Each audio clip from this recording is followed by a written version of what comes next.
Virgo, welcome back po dito sa Daily Dose of Tarot 111. Kamusta ka? I hope nasa mabuti kang kalagayan, pampisikal, mental, emotional o spiritual man yan.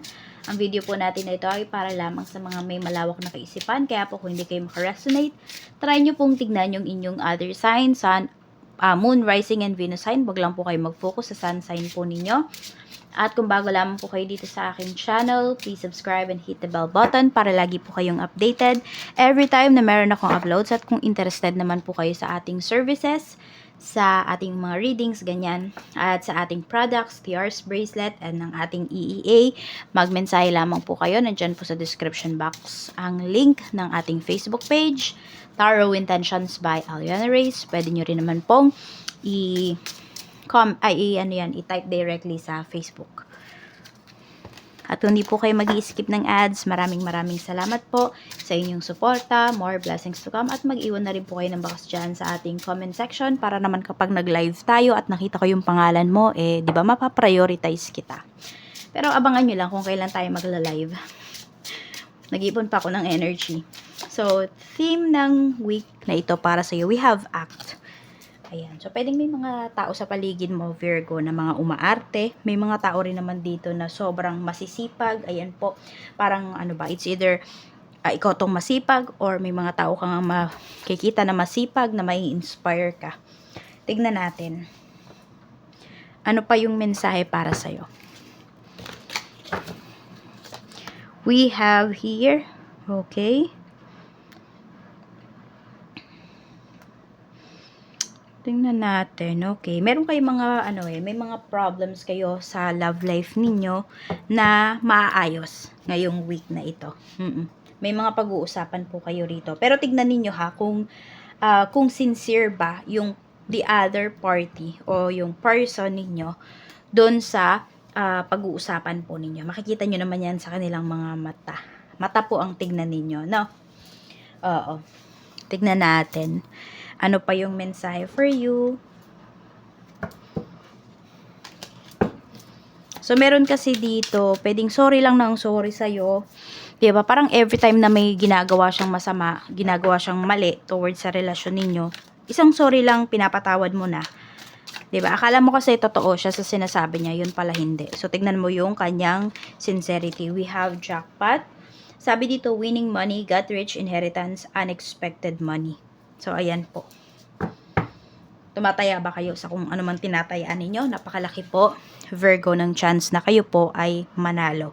Pero yung iba naman sa inyo, okay, kung mayroong ditong usapan in terms sa sa mga mana, ay makialam po kayo.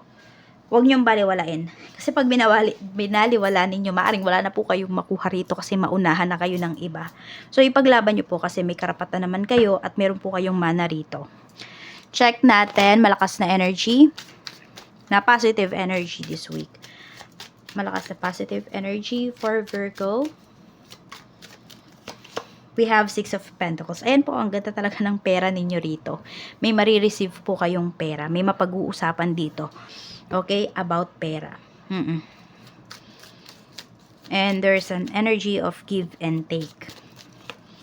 We have Temperance. So, kung ano man po pala yung mga hinintay ninyong pera dito. Pero, syempre, hindi lang kayo naghintay ha. Gumawa din kayo ng kilos dito. 'Di ba? Inanuhan nyo rin, inaksyonan nyo rin po. So, marireceive nyo na po siya. Okay? Parang, some of you, parang unexpected mo to marireceive kasi parang di mo na siya iniisip ba, ganyan. Magulat ka na lang, nasa account mo na or may mag-email sa'yo, may mag-text sa'yo this week. Check natin. Negative energy naman po. Ano naman ba yung negative energy? 5 of Wands, lagi may nakakontra sa'yo rito. 2 of Pentacles, laging nakakontra kasi pinagdududahan nito yung kakayahan mo. So, ito pong energy na to ay manggagaling sa bahay po ninyo. Ayan. Sa family members mo mismo. Parang hindi sila believe sa'yo. Ayan. Kung sino man to, kung may asawa ka na, pwedeng sa asawa mo to galing yung energy na to. Wala siyang believe sa mga sa kakayahan mo. Ganon. Tingnan natin. Okay, punta naman tayo pagdating sa kaperahan. Money, trabaho, business. Tingnan po natin yan. Okay. Kuhanin natin to. Tatlo yung pinakita sa atin dito. We have slow. You're making slow progress, but you're getting there. Remember, slow and steady work leads to sustainable success. Stop putting things off for later. It's time to act now. Ayan. 'Di ba? Saktong-sakto talaga dito. Pinapakilos ka na talaga. Ayan, oh. You're making slow progress, but you're getting there. Wag po kayong mapapagod na kumilos para sa mga pangarap ninyo or sa mga gusto nyo lang ma-accomplish ngayong week na ito. So, wag din kayong magmadali. At, yun po, wag naman kayong tamarin. Diba? Ayan. So, we have growth. So, may growth na paparating sa kaperahan mo. Pwedeng may growth na paparating sa relationship, pero makikita mo naman talaga kung sincere nga ba yung isang tao sa'yo rito. Sabi dito, expect a good flow of money, a raise or a new job. So, alam mo, ang nakikita ko rito, same kayo ng energy ni Aries this week. So, baka meron yung iba sa inyo, meron kayong ka-deal na Aries, or meron kayong ka-deal na, meron kayong ka-deal na Aries, or malakas yung Aries sa ninyo, sa natal chart ninyo, baka marami kayong Aries sign, tignan nyo po. Kasi parang ngayon, basta parang same kayo ng energy.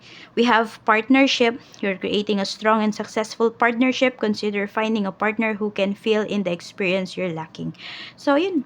Huwag po kayo matakot na magtanong. Huwag kayo matakot na may tao dito na makatulong po sa inyo pagdating dun sa mga bagay na talagang hindi po ninyo kayang gawin.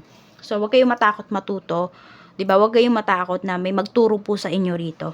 Maging open-minded kayo pagdating sa bagay na yan. Kasi, diba, hindi naman porket sabihin natin, matalino kayo Virgo, alam nyo na lahat. Hindi ganun yun. Meron at meron pa rin po kayo matututunan towards other people. Kaya maging open po kayo sa ganyan, sa mga learnings, no? Tapos sabi dito, a certain relationship could be limiting your success. So for some of you, asawa nyo nga yung asawa nyo, partner ninyo, kung sino man yung kasama nyo sa bahay, maaaring yan po ay naglilimit ng success ninyo kasi nga walang tiwala. So wag kang makinig sa taong to kasi masisira yung yung binild mo na confidence kapag nakinig ka sa kanya. Check natin pagdating sa sa kaperahan, energy ng money. Energy po ng money ni Virgo.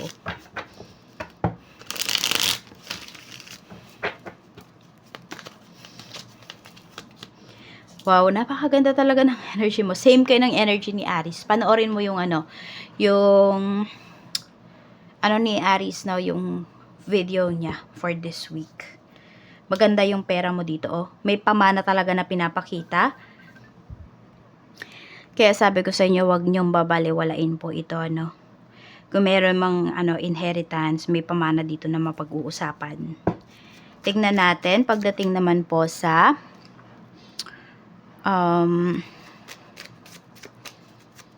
trabaho. 7 of Wands and 8 of Wands. So meron dito parang need nyo nang mag-move forward sa current career po ninyo. Oo. Ayan. Tignan pa natin yung energy. Knight of Pentacles. Yes, for some of you, need nyo nang maghanap ng bagong trabaho. Looks like hindi na siya fulfilling. Ang nakikita ko kasi dito, parang sabi natin yung boss mo, parang puro pangako na lang siya sa'yo. Pero puro hanggang doon na lang, Wala kang makikitang growth dito. So, for some of you, you need to let go na talaga this current job. Pero it's up to you pa rin naman kung kaya nyo pa bang maghintay o kaya nyo pa bang magtiyaga. Sa business naman, tingnan natin. Ace of Pentacles. Napakaganda rin ng energy. Pagdating po sa inyong Virgo, sa inyong business. We have the Magician. Madaming pag-uusap dito na sobrang magiging smooth lang po. Mga transactions na magiging smooth. So, kung ano man yung ine-aim niyo this week na quota, makukuha nyo po talaga yan. Tsaka sinasabi rito, kayang-kaya nyo daw po yung gawin. Kaya nga magtiwala kayo sa inyong sarili. Build nyo talaga yung confidence po ninyo. Be confident sa mga gagawin mo.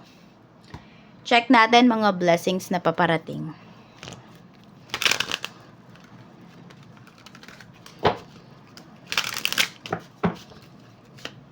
We have color. So, may mga dreams kayo talaga dito na makukulayan na this week. Magkakatotoo na siya. Magagawa nyo na po ng aksyon. So, meron po dito, pwedeng mas magkakaroon kayo ng time with your kids. Kung meron kayong pinangako sa inyong mga anak, so this time, this week, ayun po, matutuloy na po yan. Kung ano man yung mga pinangako ninyo sa inyong mga anak. We also have internet. So, yun lang. Yung iba po sa inyo, yung trabaho dito na pwedeng sinasabi is pwedeng work yan sa internet. So, for some of you, pwedeng work from home po yan or may paparating dito, no, na blessings para sa inyo. Na kahit nasa bahay lang po kayo, kayo ay kikita. Check pa natin. So, actually, may mga pagbabago rin po dito, no, pagdating talaga sa life ninyo, pwedeng sa isipan po ninyo may mga pagbabago. Angel numbers para sa'yo. Angel numbers para sa'yo. We have 1144 leveling up. So, nakikita mo yan. 'Di ba? Pataas talaga ng pataas, Virgo, ang mga nangyayaring maganda sa life mo. We also have bravery.